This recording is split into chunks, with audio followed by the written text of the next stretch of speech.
Today I am making French toast. I have 6 eggs, a tablespoon of milk, 1.5 teaspoons of vanilla extract. I'm going to whisk that together. The bread I'm going to be using is brioche sliced bread.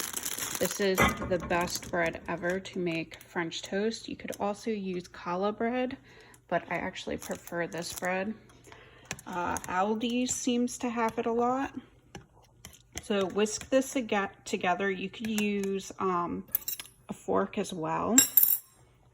So I'm going to whisk this. It takes about a minute.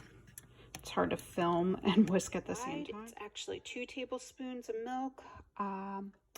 I didn't like the consistency of it. I am a cook who likes the feel of things, so I don't do precise measurements. So here we are coating the French toast, and then I am going to sprinkle some cinnamon and sugar on it. So this is the cinnamon and sugar mixture. So this is what they look like on one side. I'm butchering it right now because it's hard to film and cook at the same time, so.